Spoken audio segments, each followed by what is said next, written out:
नमस्ते दोस्तों, जोहार। मैं अभिषेक चक्रवर्ती आप सभी का फिर से अपने यूट्यूब चैनल पर स्वागत करता हूं। दोस्तों, जैक बोर्ड के द्वारा क्लास 12 का इकोनॉमिक्स का भी मॉडल सेट पेपर जारी कर दिया गया, जिसका आज हम लोग सेट 1 को सॉल्व करेंगे। तो शुरू से लेकर अंत तक जरूर इस वीडियो को देखिए ताकि आपको अच्छे से समझ में आ जाए कि कैसे हमको क्वेश्चंस को सॉल्व करना है, उसका आंसर्स को देना है प्रॉपर एक्सप्लेनेशन के साथ। तो चलिए दोस्तों, बिना किसी तरीके वीडियो को शुरू करते हैं। और अगर आप हमारे चैनल पर नए हैं तो चैनल को जरूर सब्सक्राइब कर लीजिएगा ताकि आगे की वीडियोस की नोटिफिकेशन सबसे पहले आपको मिले। तो चलिए दोस्तों, देख लेते हैं पहला क्वेश्चन क्या पूछा गया। नंबर 1 पे क्या पूछा गया दोस्तों, यहाँ पे देख सकते हैं वस्तु X तथा Y के लिए उत्पादन संभावनाएं इस प्रकार दी हुई है। तो वस्तु X में अगर देख सकते हैं दोस्तों कि हर एक वस्तु में जो है आपका क्या हुआ है, एक एक करके बढ़ा है। और वस्तु Y में वही बात करें तो दो की कमी है, दो का अंतर आपको यहाँ पे स्पष्ट दिखाई मिल रहा है। और इसमें क्वेश्चन में पूछा क्या गया है दोस्तों, यहाँ पे देख सकते हैं तो उत्पादन संभावना वक्र पूछा गया कि उसका आकार कैसा होगा। तो उसका आकार कैसा होगा दोस्तों, मैंने पिछले बार के जो मॉडल सेट था उसमें अच्छे से एक्सप्लेन करके बताया था। इस बार भी उससे रिलेटेड क्वेश्चन दिया हुआ है। तो इसका आकार जो होगा ऋणात्मक ढाल तथा एक सरल रेखा होगा। ठीक है, अगले क्वेश्चन पर चलते हैं दोस्तों। क्या पूछा गया क्वेश्चन नंबर 2 पे। क्वेश्चन नंबर 2 पे पूछा गया है निम्नलिखित में से कौन अर्थव्यवस्था की एक केंद्रीय समस्या है।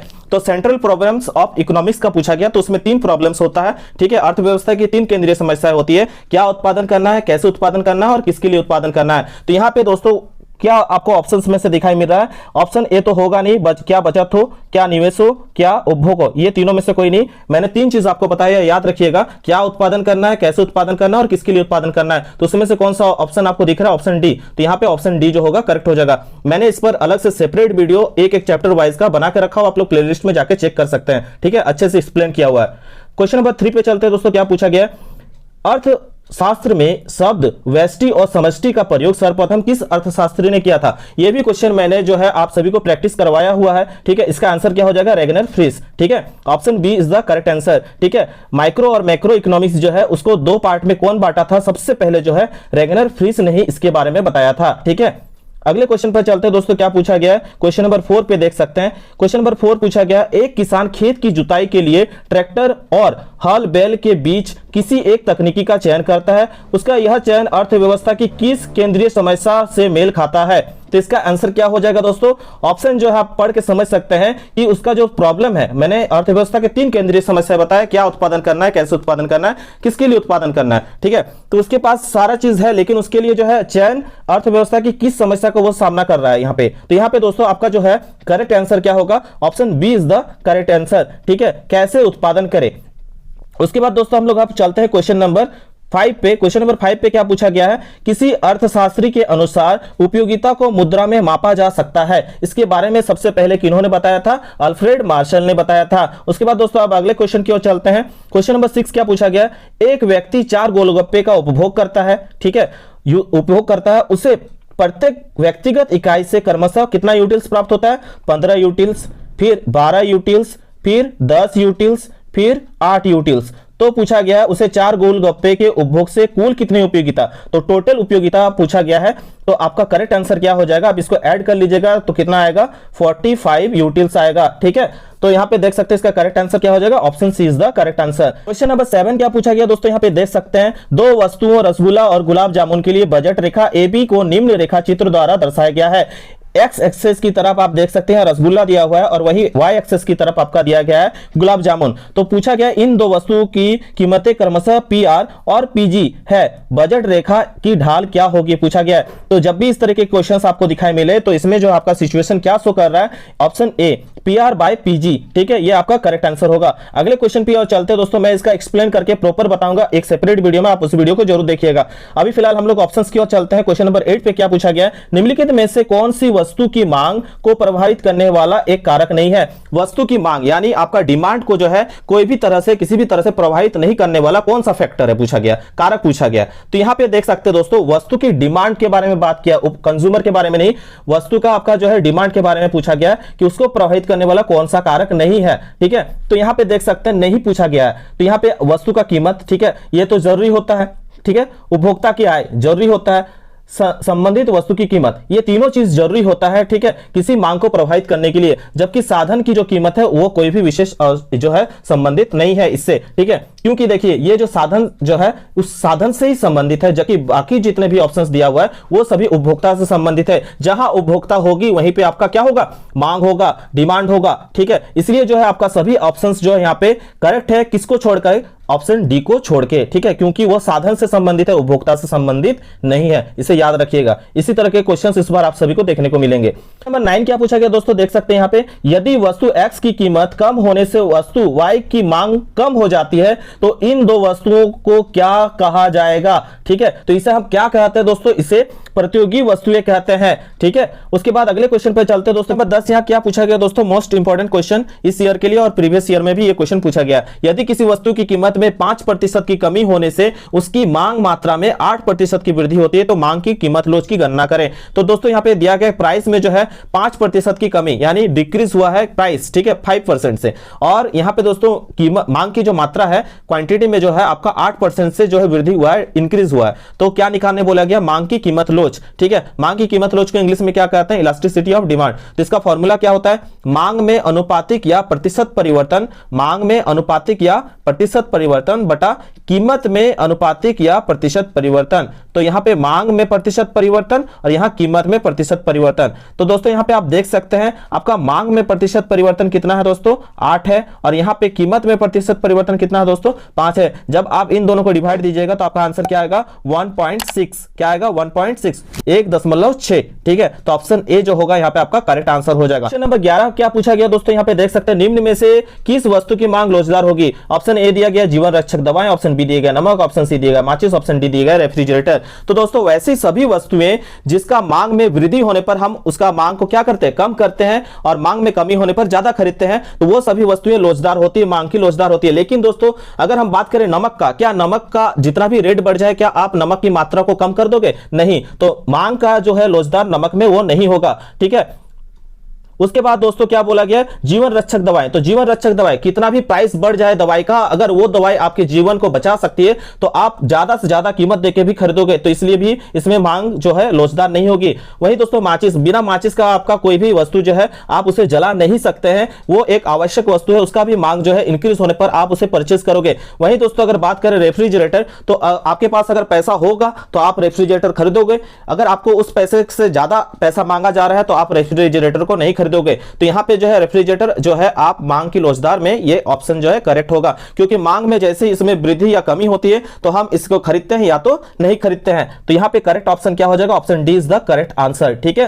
क्वेश्चन नंबर यहां पे दोस्तों देख सकते हैं 12 पे क्या पूछा गया है, निम्न रेखा चित्र में मांग रेखा AB, मांग रेखा क्या दोस्तों, AB, ठीक है, और उसमें जो है आपका बिंदु जी, यहां पे आपका बिंदु जी दिया हुआ है कि मांग की लोच पूछा गया है। तो दोस्तों आप सभी पढ़े होंगे कि अगर यहां पे आपका इलास्टिसिटी ऑफ डिमांड होती है तो वो क्या होते हैं, अनंत होती है। अगर वही दोस्तों इलास्टिसिटी ऑफ डिमांड उससे थोड़ा हल्का नीचे रहे तो वो क्या होता है, ग्रेटर देन क्या होता है, 1 होता है। अगर बीच में रहे तो elasticity of demand equals to क्या होता है, 1 होता है, इकाई के बराबर होता है। वही दोस्तों अगर बात करें इलास्टिसिटी ऑफ डिमांड अगर उससे नीचे है तो वो क्या होता है, इकाई से कम होती है, और एकदम नीचे रहे तो इलास्टिसिटी ऑफ डिमांड जो होता है, मांग की लोच जो होता है, वो क्या होता है, बराबर 0 के बराबर होता है। तो दोस्तों यहां पे आप देख सकते हैं जी बिंदु कहां पे है मेरा, यहां पे है, जो ग्रेटर इक्वल है इलास्टिसिटी ऑफ डिमांड, ठीक है, उससे जस्ट अबव है। तो यहां पे देख सकते हैं यहां पे करेक्ट आंसर क्या हो जाएगा, इकाई से अधिक, ठीक है। तो 1 से यानी अधिक है, यहां पे आप देख सकते हैं 1 से क्या है, elasticity of demand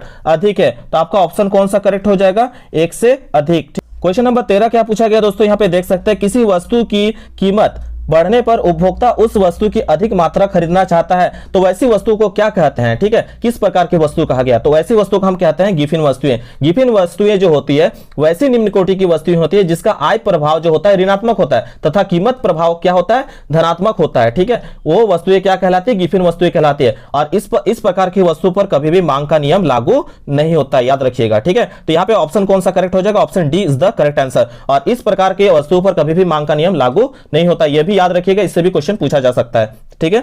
question number 14 पे चलते दोस्तों, क्या पूछा गया देख सकते हैं, यदि एक उपभोक्ता एक वस्तु पर अपनी आय का एक बड़ा हिस्सा खर्च करता है तो उस वस्तु की मांग क्या होगी, तो उस वस्तु की मांग क्या होगी, मैंने अभी ये बताया, उस प्रकार की वस्तु की मांग को क्या कहते हैं, बेरोजगार कहते हैं, ठीक है। मैं इस पर जो है फिगर ड्रॉ करके आप लोगों को बोर्ड पर बता दूंगा, ठीक है।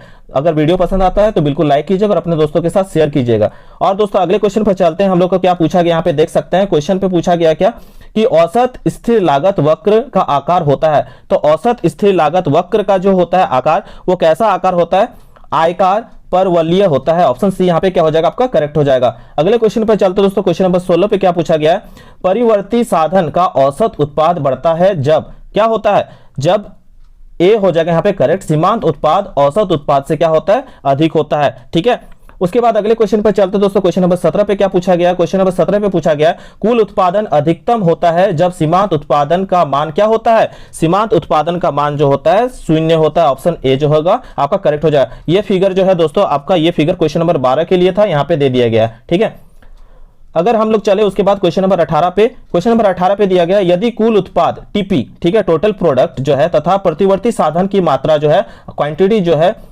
दिया हुआ है, तो औसत उत्पाद का सूत्र होगा। तो औसत उत्पाद का वैसे सिचुएशन में जो होगा आपका औसत उत्पाद का सूत्र क्या होगा, ऑप्शन ए जो होगा आपका करेक्ट हो जाएगा, टोटल प्रोडक्ट बाय क्वांटिटी। ठीक है, क्वेश्चन नंबर 19 पे चलते दोस्तों, फॉर्मूला बेस्ड बहुत सारे क्वेश्चंस दिए गए, उसे आप लोग याद कर लीजिएगा। यदि कुल उत्पाद टीपी तथा प्रतिवर्ती साधन की मात्रा क्यू है तो सीमांत उत्पाद का सूत्र पूछा गया है। ठीक है, तो मार्जिनल प्रोडक्ट का जो है आपका फॉर्मूला यहाँ पे इंप्लीमेंट करना है। तो बहुत सारे फॉर्मूला आप लोग पढ़े होंगे, ठीक है, तो उसमें से पूछा गया है, तो आप इसका आंसर्स दे सकते हैं। यहाँ पे करेक्ट आंसर क्या हो जाएगा आपका, यहाँ पे जो आपका करेक्ट आंसर होगा delta TP by del Q, क्या होगा आपका delta TP by del Q. ठीक है, और एक फॉर्मूला पढ़े होंगे आप लोग टीपीएन माइनस टीपीएन माइनस 1, ये भी अगर ऑप्शन में रहता तो ये भी करेक्ट होता। ठीक है, टीपीएन माइनस 1, ठीक है, ये आपका करेक्ट हो जाता, लेकिन यहाँ पे दिया नहीं है तो यहाँ पे ये भी फॉर्मूला इसके लिए लगेगा। ठीक है, delta TP by delta Q. ठीक है, चलिए अगले क्वेश्चन की ओर चलते हैं। क्वेश्चन नंबर 20 पे क्या पूछा गया, जब औसत लागत सीमांत लागत से कम होती है तब औसत लागत क्या होता है, तब जो होता है औसत लागत हमेशा क्या होता है, बढ़ती है। उसके बाद अगले क्वेश्चन पर चलते हैं, परिवर्तनशील अनुपात का नियम उत्पादन के कितने स्तर की व्याख्या करता है। तो यहाँ पे आपका करेक्ट आंसर क्या होगा दोस्तों, यहाँ पे आपका करेक्ट आंसर हो जाएगा 3, ऑप्शन क्या होगा 3 जो होगा करेक्ट होगा। ठीक है, आप एक फिगर पढ़े होंगे यहाँ पे, ठीक है, जिसमें जो है आपका क्या बताया गया था, 1, 2 और 3 स्टेप पे होता है। तो यहाँ पे आपका क्या हो जाएगा, करेक्ट ऑप्शन जो होगा आपका 3 होगा। ठीक है, मैं इसे ब्रीफली जो है आपको बता दूंगा एक सेपरेट वीडियो पे, आप लोग उसे देख लीजिएगा। अभी आप लोग इसे नोट डाउन करते चलिए। क्वेश्चन नंबर 22 पे पूछा गया अल्पकालीन औसत लागत वक्र होता है। तो अल्पकालीन औसत लागत वक्र जो होता है आपका कैसा आकार का होता है, यू आकार का होता है। ठीक है, क्वेश्चन नंबर 23 पे चलते दोस्तों, क्या पूछा गया, निम्नलिखित में से कौन स्थिर लागत का एक उदाहरण है। तो स्थिर लागत का उदाहरण पूछा गया तो क्या होगा, अस्थायी कर्मचारियों का वेतन। ठीक है, उसके बाद दोस्तों अगले क्वेश्चन की ओर चलते हैं। क्वेश्चन नंबर आपका 24, औसत लागत और सीमांत लागत आपस में बराबर होती है जब औसत लागत क्या होता है, जब औसत लागत हमेशा न्यूनतम होती है तब। क्वेश्चन नंबर 25 पे क्या पूछा गया दोस्तों, यहाँ पे देख सकते हैं, किसी वस्तु की प्राप्त इकाई बिक्री से एक उत्पादक को प्राप्त राशि क्या कहलाती है। तो यहाँ पे जो आपका करेक्ट आंसर क्या होगा, कुल आगम यानी टोटल रेवेन्यू कहलाती है। उसके बाद क्वेश्चन नंबर 26 पे चलते हैं दोस्तों, क्या पूछा गया है, क्वेश्चन नंबर 26 पे बोला गया है कुल लागत यानी टोटल कॉस्ट, कुल स्थिर लागत यानी टोटल जो होता है फंक्शनल कॉस्ट जिसको हम कहते हैं, और कुल परिवर्तनशील लागत। ठीक है, यानी यहाँ पे दिया गया उसके बीच का संबंध में कौन सा कथन सत्य बोला गया है। तो आप लोग एक फॉर्मूला पढ़े होंगे, टीसी इक्वल्स टू क्या होता है दोस्तों, सॉरी, टीसी इक्वल्स टू आपका होता है total cost equals to TFC plus TVC. ठीक है, यानी total cost equals to total functional cost equals to क्या, कुल परिवर्तनशील लागत। यानी यहाँ पे अगर आप देखते हैं तो यहाँ पे ये इसका फॉर्मूला होता है, लेकिन यहाँ पे ऐसा कोई भी हमको ऑप्शंस देखने को नहीं मिलता है। तो यहाँ पे अगर हम बात करें, अगर हम इसे इधर ले आते हैं, टीएफसी को अगर सिंगल रहने देते हैं, ठीक है, तो यहाँ पे टोटल कॉस्ट में से क्या हो जाएगा, ये इधर आएगा तो प्लस में, इधर आएगा तो माइनस हो जाएगा, टीवीसी। ठीक है, तो ये ऑप्शन आपको कहाँ पे दिखने मिल रहा है दोस्तों, यहाँ जो ये ऑप्शन आया ऑप्शन डी में आपको देखने को मिल रहा है, TFC equals to TC minus TVC. ठीक है, यहाँ पे ऑप्शन डी क्या हो जाएगा आपका करेक्ट हो जाएगा। अगले क्वेश्चन पर चलते हैं दोस्तों, क्वेश्चन नंबर 27 पे क्या बोला गया, जब किसी वस्तु की मांग में वृद्धि होती है लेकिन पूर्ति में कोई परिवर्तन नहीं होता है तब संतुलन कीमत में क्या होता है। तो संतुलन कीमत में क्या होता है, वृद्धि होती है। ठीक है, अगले क्वेश्चन पर चलते हैं दोस्तों, क्वेश्चन नंबर 28 पे, यदि किसी वस्तु की मांग डी, ठीक है, डिमांड तथा पूर्ति सप्लाई हो तो बाजार संतुलन की क्या शर्त होगी। तो ठीक है, तो ये पूछा गया, तो ये होता है डिमांड इक्वल्स टू सप्लाई या सप्लाई इक्वल्स टू डिमांड। ठीक है, मांग बराबर पूर्ति या पूर्ति बराबर मांग, ये दोनों ही दिया रहता करेक्ट होता है। ठीक है, तो यहाँ पे ऑप्शन ए करेक्ट हो जाएगा। क्वेश्चन नंबर 29 क्या पूछा गया दोस्तों, यहाँ पे देख सकते हैं, यदि किसी वस्तु का न्यूनतम समर्थन मूल्य बाजार मूल्य से क्या होता है, किसी वस्तु का न्यूनतम समर्थन मूल्य जो होता है वो बाजार मूल्य से क्या होता है पूछा गया। तो यहाँ पे करेक्ट आंसर क्या होगा, अधिक होता है। ठीक है, जब भी आप देखते हैं आपका जो फिक्स प्राइस होता है उससे जो होता है, जो सरकार की तरफ से दिया जाता है न्यूनतम समर्थन मूल्य जिस पर आप बेचते हो, ठीक है, तो वो क्या होता है, हमेशा अधिक मूल्य पर आपको मिलता है। तो ये यहाँ पे क्या होगा, करेक्ट आंसर अधिक होता है। उसके बाद दोस्तों क्वेश्चन नंबर 30 पे चलते हैं। 30 नंबर पूछा गया, ये प्रीवियस मॉडल पेपर पेपर में भी ये क्वेश्चन पूछा गया है, आप वहां पे जाकर देख सकते हैं। दोनों पेपर को आप लोग कर लीजिएगा, प्रीवियस ईयर और इस ईयर का, करंट ईयर का पांचों मॉडल सेट। आपको एक भी क्वेश्चन आपका छूटने वाला नहीं है, मेरा ये गारंटी रहा। ठीक है, क्वेश्चन नंबर 30 पे आपका बोला गया है, निम्नलिखित में से कौन सा फलन पूर्ति के नियम को प्रदर्शित करता है। तो यहां पे आपका क्या होगा, यहां पे आपका हो जाएगा S equals to F P. S equals to F P का मतलब होता है पूर्ति बराबर जो होता है फलनात्मक मूल्य का होता है, यानी पूर्ति जो होता है फंक्शनल प्राइस का इक्वल होता है। ठीक है, पूर्ति और मूल्य के बीच जो होता है कौन सा संबंध होता है, फलनात्मक संबंध होता है, ये बताता है। ठीक है, नंबर 31 क्या पूछा गया दोस्तों, यहां पे देख सकते हैं, मुक्त प्रवेश और निकास की स्थिति में एक पूर्ण प्रतियोगी बाजार में संतुलन कीमत डैश के बराबर होती है। तो किसके बराबर होती है दोस्तों, यहां पे करेक्ट आंसर होगा आपका ऑप्शन बी, न्यूनतम औसत लागत के बराबर होती है। 32 का क्या क्वेश्चन पूछा गया, देख सकते हैं, एक उत्पादक का उद्देश्य क्या होता है। तो दोस्तों एक उत्पादक का अधिक उद्देश्य क्या होगा, अगर आप किसी फैक्ट्री को खोलिएगा या कोई बिजनेस चलाइएगा तो आपका सबसे बड़ा उद्देश्य क्या होगा, अधिक से अधिक प्रॉफिट कमाना। तो यहां पे जो आपका करेक्ट आंसर क्या हो जाएगा, ऑप्शन ए जो होगा आपका करेक्ट हो जाएगा, अधिकतम लाभ कमाना, लाभ अधिकतम करना। ठीक है, अपने प्रॉफिट को ज्यादा से ज्यादा इंक्रीज करना। ठीक है, नंबर 33 क्या पूछा गया दोस्तों, यहां पे देख सकते हैं, अल्पकाल में एक पूर्ण प्रतियोगी फर्म हानि प्राप्त करने के बावजूद उत्पादन जारी रखती है जब वस्तु की कीमत, ठीक है, क्या होती है, वस्तु की कीमत क्या होती है, ऑप्शन सी यहां करेक्ट हो जाएगा, औसत परिवर्तनशील लागत से अधिक या इसके बराबर होती है। ठीक है, उसके बाद क्वेश्चन नंबर 34 पे चलते दोस्तों। अगर आप चाहते हैं कि मैं बाकी सेट्स का भी बनाऊं तो नीचे कमेंट करके जरूर बताइएगा। क्वेश्चन नंबर 34 पूछा गया, निम्नलिखित में से कौन पूर्ण प्रतियोगी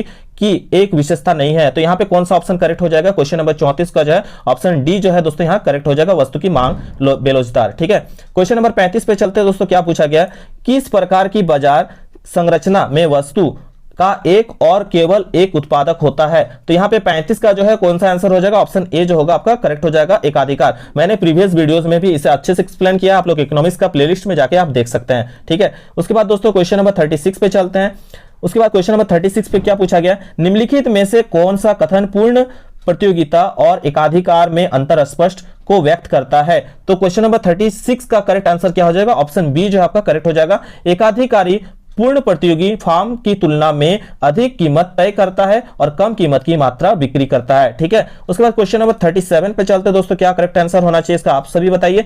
एकाधिकार के अंतर्गत कीमत प्राइस जो है और सीमांत लागत एमसी के बीच संबंध होता है। तो यहां पे करेक्ट आंसर क्या होना चाहिए दोस्तों, जो पी जो होगा, जो प्राइस जो होगा वो हमेशा क्या होना चाहिए, ऑप्शन बी जो होगा मार्जिनल कॉस्ट से ज्यादा होता है। ऐसा सिचुएशन जो होता है, प्राइस हमेशा मार्जिनल कॉस्ट से क्या होता है, ज्यादा होता है। ठीक है, क्वेश्चन नंबर 38 पे चलते दोस्तों। क्या पूछा गया, मैंने इस पर जो है रिलेटेड आपका न्यूमेरिकल बना के आपका वीडियो में डाला हुआ है, आप लोग जाके देख लीजिएगा। इससे रिलेटेड न्यूमेरिकल्स भी आपको पूछा जाता है, आप लोग उसे भी प्रैक्टिस कर लीजिएगा। क्वेश्चन नंबर 38 पे पूछा गया, क्या आप देख सकते हैं 38 में पूछा गया, निम्नलिखित में से किस बाजार संरचना में कीमत और सीमांत लागत में समानता पाई जाती है। क्वेश्चन नंबर 38 का जो है आंसर, करेक्ट आंसर जो क्या होगा आपका, पूर्ण प्रतियोगिता बाजार में। ठीक है, इसी में जो होता है कि आपका जो बाजार का संरचना कीमत होता है, सीमांत लागत में जो समानता होता है, इसमें पाया जाता है, किस प्रकार के में पाया जाता है, पूर्ण प्रतियोगिता बाजार में आपको ऐसा देखने को मिलता है। उसके बाद दोस्तों क्वेश्चन नंबर 39 पे चलते हैं हम लोग। यहाँ पे क्वेश्चन नंबर 39 में पूछा गया है, क्या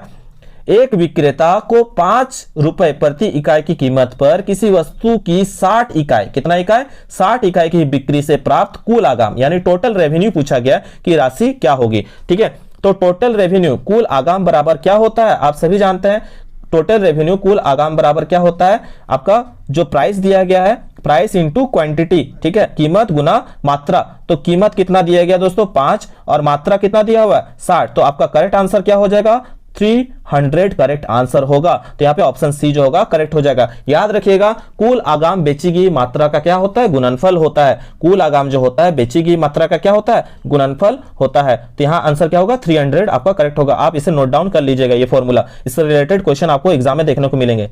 और दोस्तों यहाँ पे देख सकते हैं क्वेश्चन नंबर 40 आज की इस वीडियो का सेट 1 का इकोनॉमिक्स का लास्ट क्वेश्चन दिया गया है। यहाँ पे उत्पादन कर में वृद्धि से किसी वस्तु की पूर्ति कैसी होती है, तो उसमें क्या होता है दोस्तों, ऑप्शन सी करेक्ट हो जाएगा, में कमी होती है, पूर्ति में क्या होता है, कमी होती है। ठीक है, तो आशा करते हैं दोस्तों आज का ये वीडियो जो था आपको पूरा कंप्लीट समझ में आया होगा। तो आशा करते हैं आज का वीडियो आपको पसंद आया होगा। अगर पसंद आया तो बिल्कुल लाइक शेयर एंड कमेंट करना ना भूले, और चैनल पर नया तो चैनल को बिल्कुल सब्सक्राइब कर लीजिएगा और नीचे कमेंट करके अपना फीडबैक जरूर दीजिएगा। तब तक के लिए दोस्तों धन्यवाद, जय हिंद, वंदे मातरम।